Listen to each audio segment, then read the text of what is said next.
영상을 시청 및 청취해 주시는 모든 분들 안녕하십니까? 진정한 변화를 위하여라는 제목으로 영상을 계속 제작을 하고 있죠. 제가 저번 시간부터 이 Emotionally Healthy Spirituality, 영어 제목이고요. 번역본으로는 정서적으로 건강한 영성이라는 책으로 나와 있습니다. 이 책의 일부분 대목을 읽어드렸는데 오늘은 이 가계도에 대한 이야기를 하게 될 것 같습니다. 아니요, 가계도에 대한 이야기를 할 거예요. 그러니까 이 책의 저자이신 피터 스카지로 목사님의 가계도를 좀 그리면서 나누도록 하겠습니다. 자, 여기는 일단 본인이죠. 그러니까는 당연히 자신의 아버지. 남자는 사각형이고요. 그리고 여자는 동그라미로 표현을 합니다. 아버지는 일찍 돌아가셨어요. 돌아가셨고. 그리고 어머니는 성격이 위압적이라고 나옵니다. 굉장히 고압적이고 위압적이고. 그래서 이제 두 분이 결혼을 하셨고, 여기에 형제들이 있죠. 할아버지죠, 할아버지. 여러분, 이거 아버지가 아니에요. 아버지, 어머니가 아니고, 여기는 할아버지 때입니다. 그리고 여기서 이제 쭉 형제들이 있고, 형제들이 몇 명, 6명, 이런 식으로, 이건 별로 중요하지 않으니까. 근데, 할머니는 굉장히 위압적인 분이었다. 그리고 여기가 있고, 이 중에 한 사람이 자신의 아버지가 되는 거죠. 여러분 따라오시죠. 그래서 이 자신의 아버지의 이름은 조세프 스카지로, 편의상 조세프라고만 쓰겠습니다. 그리고 이 책에 나와 있는 대로라면은 이분은 자신의 아버지는 수동적이었고, 충동적이었고, 그리고 일에만 관심이 있었다. 일중독, 그 다음에 가족들에게 무관심. 이렇게 나옵니다. 그죠? 그리고 여기는, 자신의 어머니의 부모님. 그러니까는 외할아버지, 외할머니가 되겠죠? 외할아버지. 크레센조 아리올라 이렇게 나와요. 근데 이제 그런 건 기억하실 거 없고, 여기는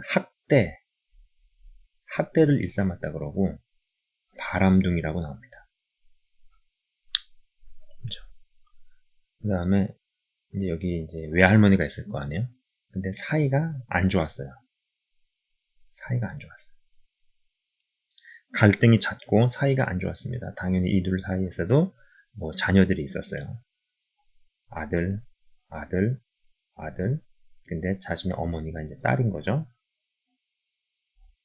자, 이제 프랜시스 아리올라라고 나와요. 근데 여기서도 보면은 이 아버지가 학대와 바람둥이를 일삼아요. 당연히 자신의 어머니하고도 사이가 무척이나 안 좋았다. 그리고 이 둘이 만나서 결혼을 했어요.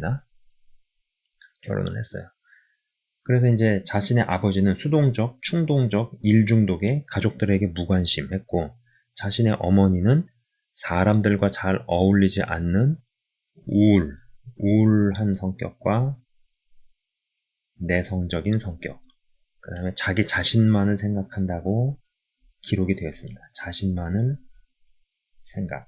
그죠? 이 둘이 이제 결혼을 해서 여기서도 이제 자녀들이 있을 거 아니에요. 딸, 아들, 그 다음에 자신의. 제가 이제 지금 검은색으로 이렇게 칠하는 이 대목이 이 책의 저자이신 피터 스카지로 목사님입니다. 그리고 여기 가족들 안에서도 아버지와 이 아들 별로 안 좋고 긴장 관계가 있고, 또 이 딸과 어머니도 어떤 긴장 관계가 있고, 약간 그래요. 그래서 여기 있는 자녀들의 특징이 감정적으로 버림을 받았다고 느끼며 자랍니다. 그런 것을 충분히 예상해 볼 수 있는 게, 이 조세프라는 아버지가, 이 피터 스카지로의 아버지가 일중독자에다가 가족들한테 무관심했다고 나옵니다. 그죠? 그리고 여러분 이 도표를 제가 좀 뭐 대충 그리는 거예요. 지금 대충. 예. 너무 자세하게 그리면 이게 복잡할 수 있으니까. 근데 이제 이런 찌그덕거리는 관계는 학대를 기반으로 해서 돌아가는 관계예요. 당연히 건강한 사이가 아니죠. 바른 사이가 아니죠. 그리고 여기 줄을 긋는 거는 뭐냐면 이건 관계가 단절이 된 겁니다. 그래서 이 피터 스카지로 목사님의 아버지랑 어머니는, 이 아버지는 뭐 이제 뭐 첫째 아들하고 아니 둘째 아들하고 관계가 단절이 되고, 또 어머니는 첫째 딸과 관계가 단절이 되고, 그리고 또 이 안소니라는 아들과는 아버지도 어머니도 관계가 단절이 되고, 뭐 이런 그림으로 그려지고 있어요. 이제 그랬나 보죠. 가정사에서 수동적이고 충동적이고 일중독이고 가족들에게 무관심하고, 그리고 어머니는 우울한 성격에 내성적이고 사람들과 잘 어울리지 않고 자기 자신만을 생각하는 유형. 이러한 환경과 또 이러한 뒷배경 가운데서 피터 스카지로 이분이 이제 성장을 하신 거고, 이제 목회자가 된 거죠. 그러고 나서 이제 제리 자신의 와이프 결혼을 하고 여기서 이제 4명의 딸을 낳습니다. 자, 여러분 따라하고 계시죠? 그죠? 근데 이 피터 스카지로 목사님은 이제 이 책에 이렇게 나와 있어요. 버림받을까봐 두려워하며 사람들의 눈치를 살피는 성격, 충동적이며 일에 몰두하는 유형. 이거는 아버지로부터 그대로 물려받았죠. 충동적이고 일중독. 이제 그것이 아버지에 있는 부분이 아들에게도 내려가고, 그리고 버림받을까봐 두려워하며 사람들의 눈치를 살피는 이러한 성격으로 이제 형성이 된 겁니다. 이제 대물림돼서 내려온 거, 그리고 어떤 환경적인 요인에 의해서 그렇게 자신이 이제 만들어지고 형성된 이런 부분이 있어요. 자, 여러분 이제 이런 배경 지식을 가지고 제가 책의 대목을 읽어드리도록 하겠습니다. 이제 세상의 모든 가족들은 아담의 타락으로 인해 망가지고 깨졌다. 우리 가족도 다르지 않다.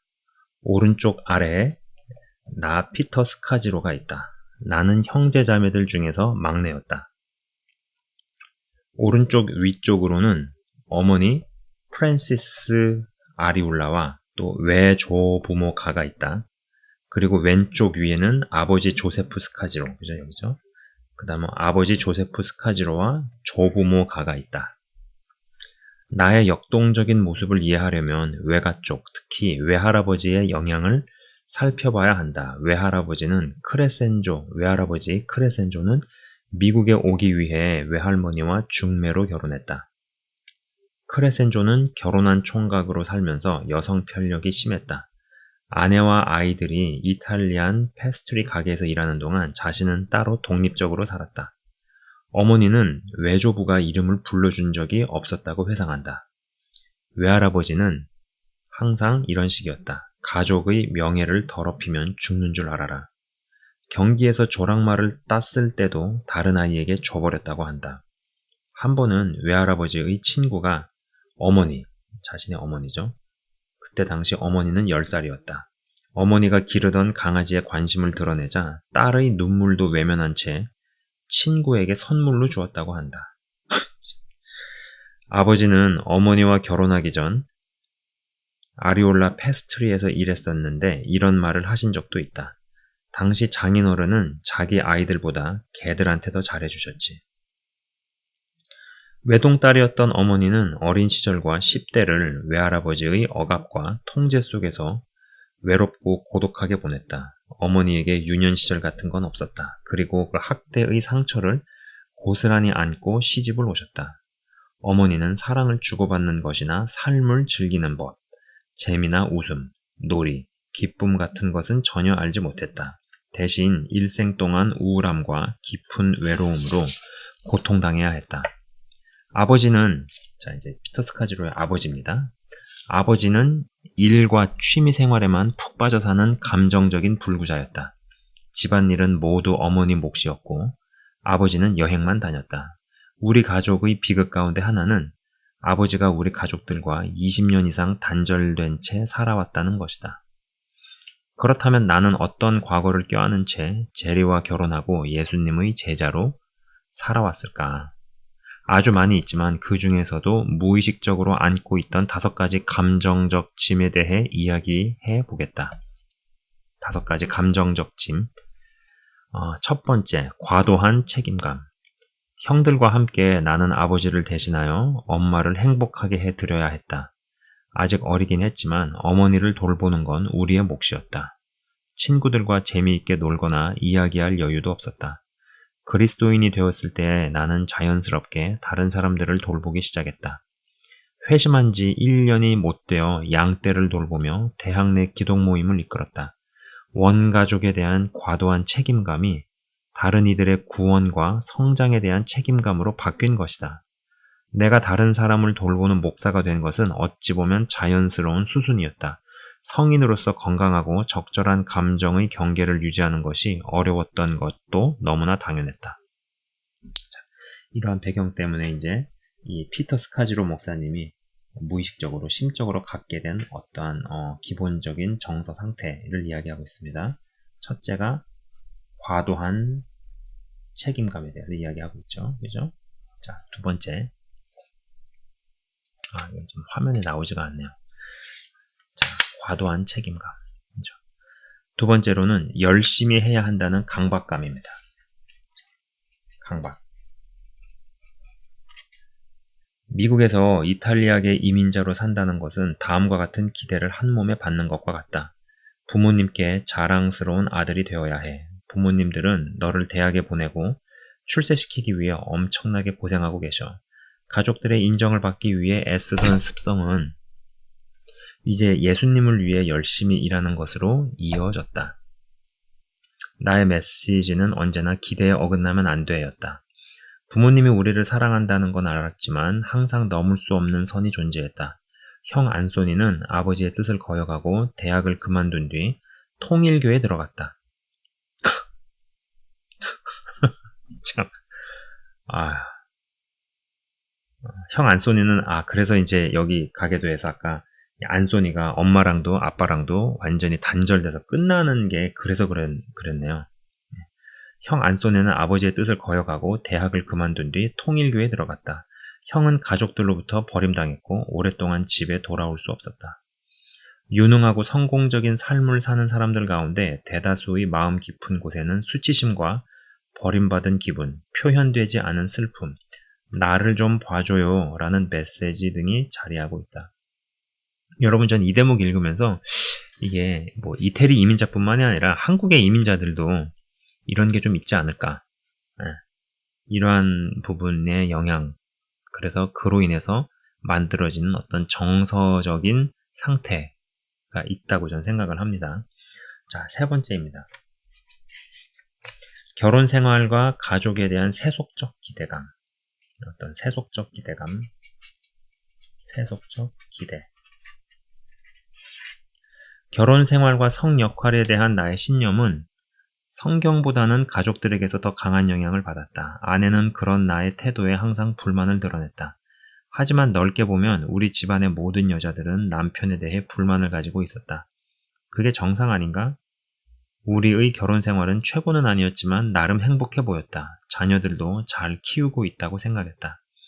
사실 자녀들 앞에서 유쾌하고 친밀한 부부를 본 적이 없었다. 여자들은 응당 가정에서 아이들을 키우고 남자들은 가족들을 이끌고 중요한 문제를 결정해야 하는 것으로 알았다. 그것이 하나님의 방식이라고 확신했다. 자, 그 다음에는요. 네 번째. 갈등 해결. 갈등 해결력. 갈등 해결력의 결여라고 나옵니다.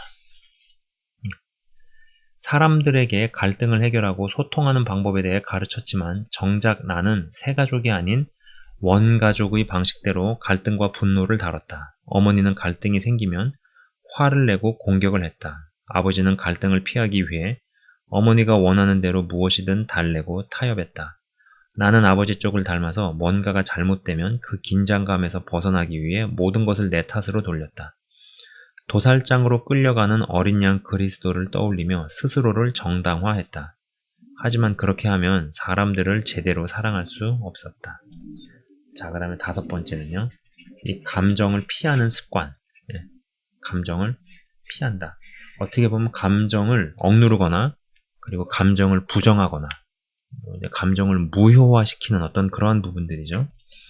감정을 피하는 습관. 나는 감정과 욕구와 필요들을 어떻게 받아들이고 처리해야 할지 몰랐다. 자라면서 끊임없이 가족들을 돌보느라 내가 보이지 않는 것 같았다. 지금까지 기분이 어떠니? 뭐가 더 좋아? 필요한 건 없니? 라는 질문을 받아본 적이 없었다.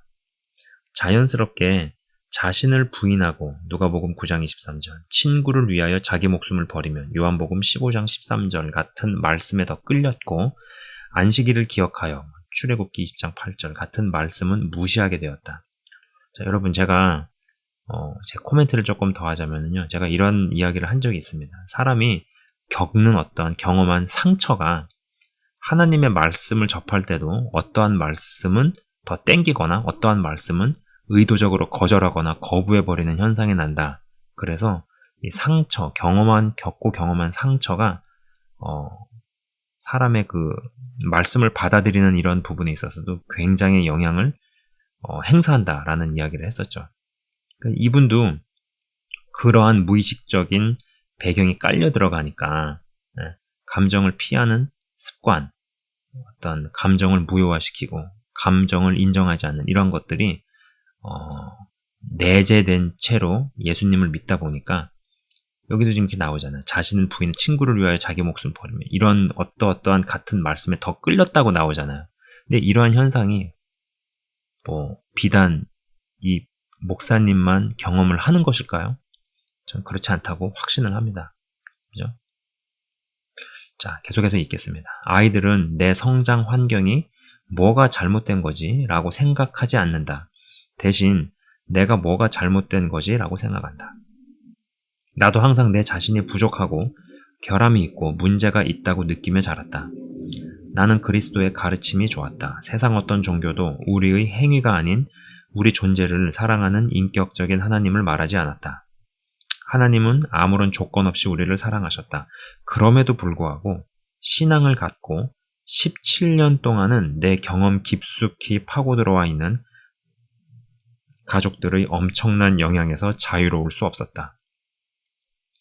다른 많은 사람들처럼 나 역시 두려움 때문에 진실을 왜곡하고 솔직해지지 못했다. 피터, 이 정도면 그다지 나쁘지 않아. 너보다 더 끔찍한 과거를 안고 사는 사람들이 얼마나 많은데. 사실 나는 어린 시절이라는 한쪽 다리를 잃은 거나 다름없었다. 그때로 돌아갈 수가 없었다. 하지만 하나님의 은혜로 그때로 돌아가 다시 걸을 수 있었다. 비록 절뚝거리기는 해도 더 이상 불구자는 아니었다. 나는 자유로웠다. 하지만 처음 17년간의 신앙생활을 돌아보면 정신이 아득해지면서 당혹스럽고 기가 찰 따름이다. 불필요한 고통을 너무 많이 겪었기 때문이다. 그렇죠? 그러니까 이분이 예수님을 믿은 이후로도 17년간 하나님의 말씀과 성경에서 이야기하고 있는 어떠한 가르침이나 이런 것보다도 원가정과 대물림 가운데 흘러내려오는 그런 영향력이 무려 17년간 더 강력하게 작용을 하고 있었더라 라는 것을 말하고 있는 겁니다. 그리고 이분의 이야기가 이분에게만 국한되는 게 아니죠.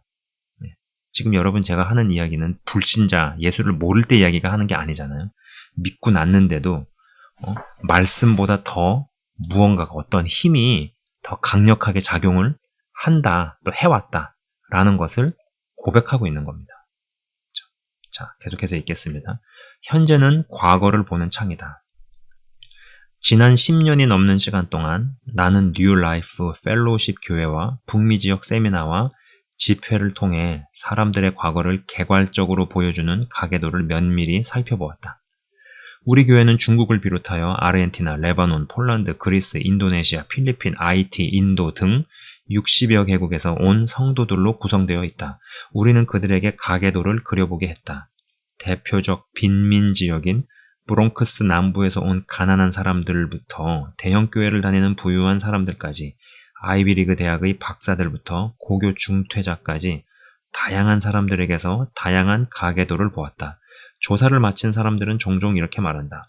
피터 목사님, 우리 가족 혹은 문화, 나라, 우리 가족이 문제가 많은 것 같네요. 그러면 나는 항상 이렇게 대답한다. 상처와 고통 없는 가족은 없습니다. 깔끔한 가계도 같은 건 없어요. 온전한 가정과 완벽한 부모 밑에서 자란 사람은 아무도 없습니다. 대부분의 부모들은 자신들이 가진 것으로 최선을 다할 뿐입니다. 그분들이 비난과 거부 같은 상처를 주는 것은 우리를 사랑하지 않아서가 아니라 원가족으로부터 받은 대물림의 결과일 뿐입니다. 우리는 가족의 죄와 비밀을 빛 가운데 드러내는 것을 두려워한다. 그리고 그 비밀을 묵인하면 사라질 거라고 착각하며 산다. 그렇지 않다. 치유되지 않은 상처는 하나님과 다른 사람들을 향해 습관적으로 죄를 짓게 만든다. 주일 학교를 섬기고 있는 제인을 예로 들어보겠다. 제인은 주일 학교가 시작되기 전 항상 의자를 정렬하고 간식을 준비하며 모임 후에는 뒷정리를 하는 좋은 선생님이다. 그런데 어린 시절 1차적 권위자인 부모님과의 관계가 늘 껄끄러웠다. 그녀의 부모는 자주 집을 비웠고 대단히 비판적이었다. 게다가 제인은 10대 때 삼촌으로부터 성폭행을 당했다. 25년이 지난 지금 어떤 권위자가 제안이나 건설적인 비판을 할 때면 그녀는 항상 방어적인 태도로 움츠러든다. 그녀는 해결되지 않은 과거의 사슬이 현재의 관계에 어떠한 식으로 영향을 미치는지 의식하지 못했다. 하지만 과거와 마주하기 시작했을 때 제인은 그리스도 안에서 더 자유롭고 더 온전하며 더 생기 있는 사람이 될 수 있었다. 이처럼 가족 사이에서 겪었던 가장 힘들고 고통스러운 일까지도 우리 정체성의 한 조각이 된다. 하나님은 우리를 특정한 가족과 문화 속에 두셨다. 따라서 가족에 대해 더 많이 알아갈수록 우리 자신에 대해 더 많이 알게 된다. 또한 원하는 삶을 결정하는 데 더 자유로울 수 있다. 이런 부분은 내가 바라고 지키고 싶은 삶이야. 하지만 이런 부분은 다음 세대까지 넘겨주고 싶지 않은 모습이야. 이렇게 말할 수 있어진다. 두려움 때문에 진실을 외면한다면 찰스 디킨즈의 소설 위대한 유산에 나오는 미스 하비샴과 같은 인생을 살게 될 것이다. 부유한 가정의 딸 하비샴은 결혼식 날 아침 8시 40분에 예비 신랑에게서 파혼을 알리는 편지를 받는다.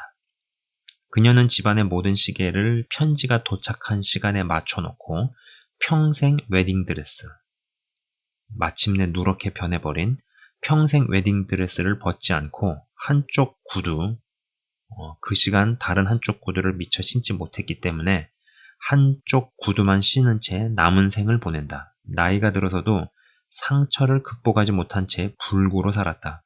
그녀의 방과 집안에 있는 모든 것이 멈춘 것 같았다. 그녀는 현재나 미래가 아닌 과거에 살기로 결심했던 것이다. 비버 시스템 모델. 비버 시스템 모델은 우리의 가족관계를 이해하고 돌아보는 데 도움을 주는 방법으로 잘 알려져 있다.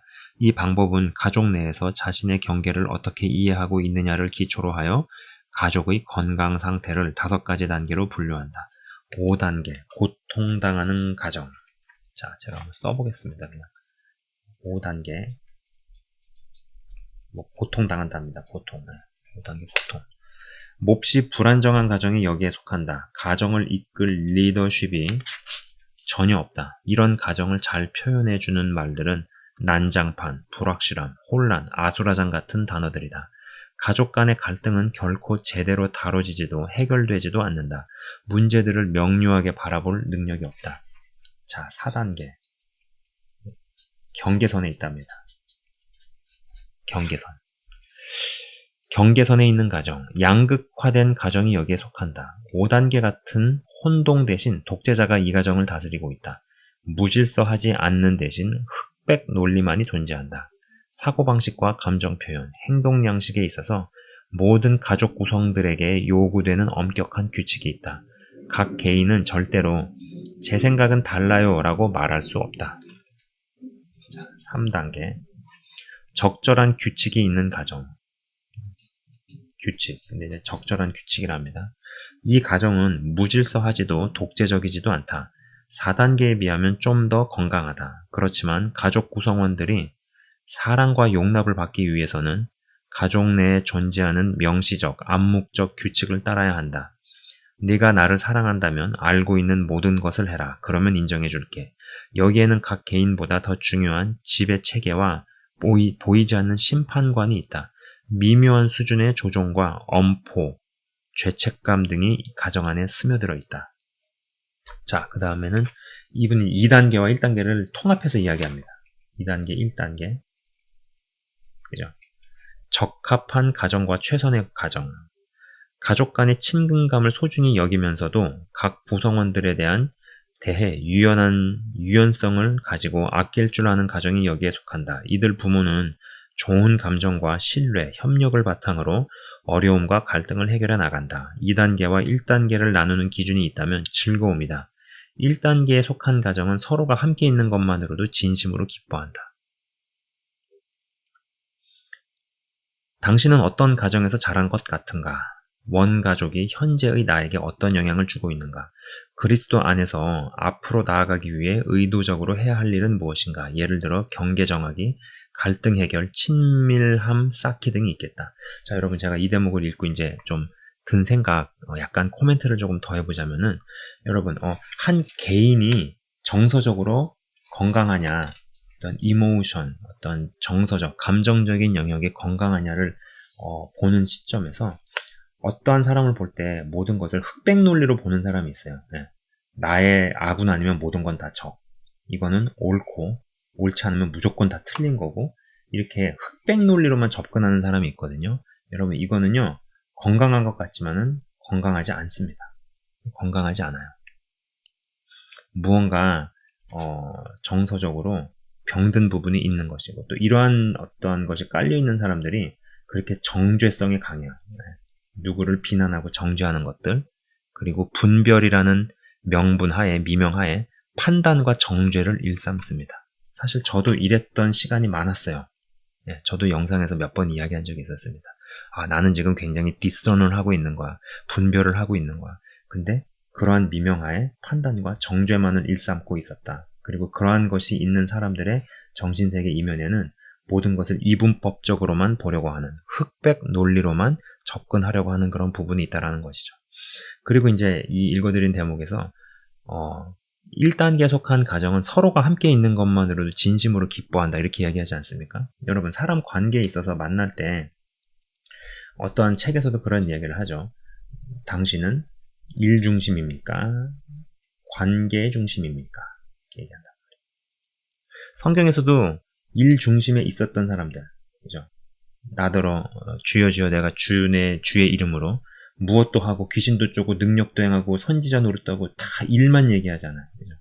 근데 그렇게 일만 얘기하고 일만 하다가 어느 시점에 관계적인 부분이 완전히 날아가 버립니다. 그죠? 예수님께서 그들을 향해서 내가 너희를 도무지 모른다. 네. 한국어 버전으로는 그렇게 나옵니다만 영어 성경에서는 I never knew you라고 나와요. 과거의 어느 시점에서 더 이상 예수님 시각에서 그들은 내가 아는 자가 아니었다라는 것입니다. 그죠? 그러니까는 이게 성도들끼리 만날 때도 그냥 얼굴 보는 것만으로도 좋고 같이 있는 것만으로도 행복감을 느끼는가? 그것에 기반 위에 어떠한 일을 같이 자연스럽게 하게 되고 이러한 수순이 중요한데 이 반대로 가게 되면은 일을 위해서 만나고 일 얘기를 하지 않으면은 그냥 같이 있는 것이 불편하고 또 일을 위해서 만나거나 이야기하지 않으면은 이러한 만나는 시간이 다 낭비 같고 물론 만나서 뭐 하는 거지 이게 의미 없고 근데 그렇지 않죠. 네. 여러분 뭐든지 이게 좀 진지한 얘기도 그냥 잡담을 떨다가 수다를 떨다가 진지한 얘기가 갑자기 훅 시작이 되는 경우들도 많이 있습니다. 그렇기 때문에 저는 어떤 면에서 성도들이 수다를 떨고 잡담을 나누는 것도 사역이 될 수 있다라는 생각을 합니다. 그렇잖아요. 그러니까 어떤 경계가 없잖아요. 지금부터 이제 우리가 진지한 얘기만 합시다. 그럼 다 진지한 얘기만 하고 뭐 이런 게 아니잖아요. 그냥 뭐 잡담하고 별 쓰답지 않은 얘기를 하다가 갑작스럽게 진지한 얘기, 영적인 이야기가 될 수도 있는 것이죠. 그죠? 그러니까 이런 부분에 있어서 제가 지금 하는 이야기들은 예수님을 그냥 믿기 시작했다 그래가지고 단번에 알아지고 단숨에 이해가 되어지는 이런 부분들은 아닙니다. 그죠? 근데 이러한 부분들을 다 경험을 해보고 이러한 부분에 있어서 깊숙한 변화가 있어야 비로소 믿음이 성장해서 성숙함으로 들어가지 않겠습니까? 자, 그럼 이제 다음 대목을 좀 읽어드리도록 하겠습니다. 요셉, 과거를 극복하고 전진하다. 창세기 4분의 1은 요셉에 대한 이야기이다. 그는 하나님 안에서 자신의 운명을 따라 정서적으로 건강한 사람으로 성숙해갔다. 요셉의 집안도 다른 많은 가정들처럼 상처와 슬픔으로 얼룩져 있었다. 창세기 37장에는 17살이 된 요셉이 등장한다. 그는 야곱의 12아들 중 11번째로 아버지의 사랑을 듬뿍 받았다. 야곱의 집안은 조금 복잡했는데, 조금이 아니라 꽤 많이 복잡했죠. 야곱의 집안은 조금 복잡했는데 2명의 아내와 2명의 첩이 있었고 그들에게서 난 12명의 자녀들이 한 지붕 밑에서 살았다. 이거 얼마나 숨막힐까 싶습니다. 17살의 요셉은 미성숙하고 거만했다. 그는 하나님께 받은 자신의 꿈과 비전이 다른 형제들의 마음을 상하게 할 줄도 모르고 자랑스럽게 이야기했다. 형제들의 미움은 점점 커져 마침내 요셉을 이집트의 노예로 팔아넘기기에 이르렀다. 그들은 아버지 야곱에게 동생이 들짐승에게 찢겨 죽었다고 둘러댔다. 한 가정의 건강과 성숙의 수준은 그 가족 안에 있게 마련인 비밀의 가짓수와 심각성에 따라 결정된다. 여러분 이거 진짜 표현 와닿지 않습니까? 한 가정의 건강과 성숙의 수준은 그 가족 안에 있게 마련인 비밀의 가짓수와 심각성에 따라 결정된다. 그 기준에서 본다면 요셉의 가족은 심각할 정도로 병들어 있었다. 요셉의 아버지와 할아버지는 물론 증조부인 아브라함까지 모두 거짓말을 했고 반쪽 진실과 비밀 유지, 질투심, 경쟁의식 등과 연관되어 있다. 이는 새로운 차원에서 세대의 패턴이 되었다. 요셉이 겪었을 충격을 떠올려보라. 하루 만에 부모와 형제, 익숙한 문화와 음식, 언어, 자유와 희망을 잃어버렸다. 그러고는 이집트에서 노예로 살게 되었다. 처음에는 보디바르의 집에서 일했지만 강간범으로 몰려 수년간 옥살이까지 했다. 감옥에서 석방될 기회가 생기는가 싶더니 다시 잊혀지고 말았다. 그는 10년에서 13년 동안이나 수감되어 있었다. 얼마나 아까운 세월인가. 배신감에 치가 떨리지 않았을까? 그의 인생은 30이 될 때까지 그야말로 불행으로 점철된 비극이었다. 가족에 대한 엄청난 고통으로 비통해하며 분노할 리가 있다면 바로 요셉이었다. 하지만 그는 신실하게 하나님을 추구하는 자로 그분을 사랑하는 자로 남았다. 자신의 통제를 벗어난 끔찍한 사건들에 둘러싸여 있으면서도 오히려 하나님과 동행했다. 그러자 믿을 수 없는 일이 벌어졌다. 단 하룻밤 사이에 감옥에서 나와 당시 가장 강대했던 애굽의 제2인자가 된 것이다. 왕의 꿈을 해석해준 결과였다. 그는 죽을 때까지 주님과 동행하며 하나님의 동역자가 되었을 뿐만 아니라 자신의 가족과 애굽, 나아가 온 세상의 축복이 되었다. 그는 자신을 배신했던 가족을 극복했고 그들을 영광스럽게 했다. 요셉은 과거를 극복하고 앞으로 나아갔다. 어떻게 그럴 수 있었을까? 그의 삶을 통해 어떤 교훈을 배울 수 있을까? 1번. 요셉은 하나님의 크심을 깊이 인식했다. 다시금 말하지만 요셉은 자신의 아픔과 어려움을 통해 하나님의 위대하심과 사랑을 확신했다. 나를 이리로 보낸 이는 당신들이 아니요 하나님이시라. 창세기 45장 8절. 이게 진짜 어마어마한 고백입니다. 이게.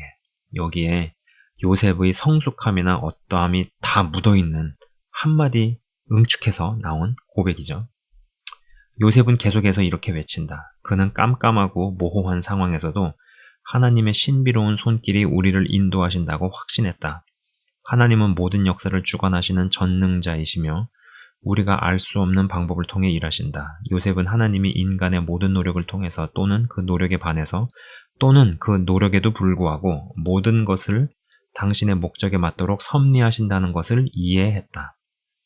하나님은 우리가 순종할 때 과거를 버리시는 것이 아니라 과거를 밑거름으로 미래를 열어가신다. 우리가 저질렀던 모든 실수와 죄 또는 방황까지도 축복과 선물로 바꾸어 주신다.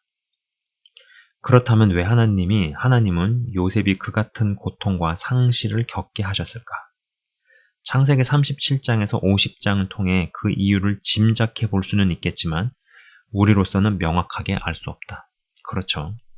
가장 중요한 것은 요셉이 상황의 악화에 상관없이 하나님의 선하심과 사랑을 신뢰했다는 것이다.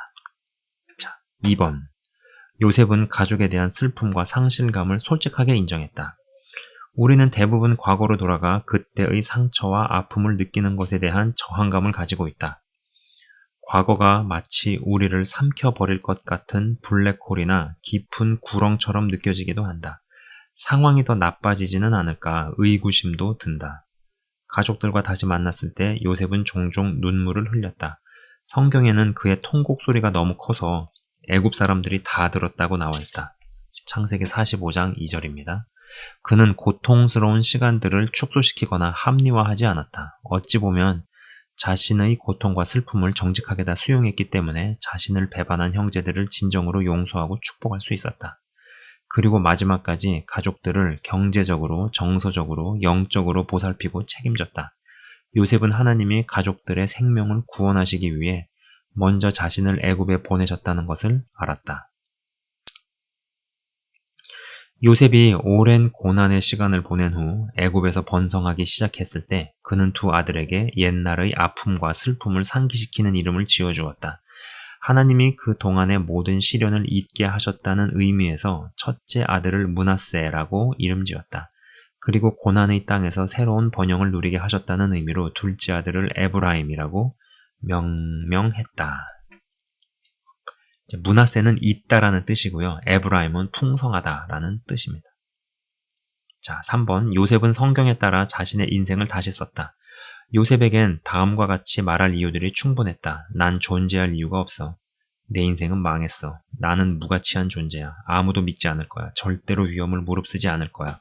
아무것도 느끼지 마. 미칠 만큼 가슴이 아파. 나는 실패자야. 하지만 그는 그러지 않았다.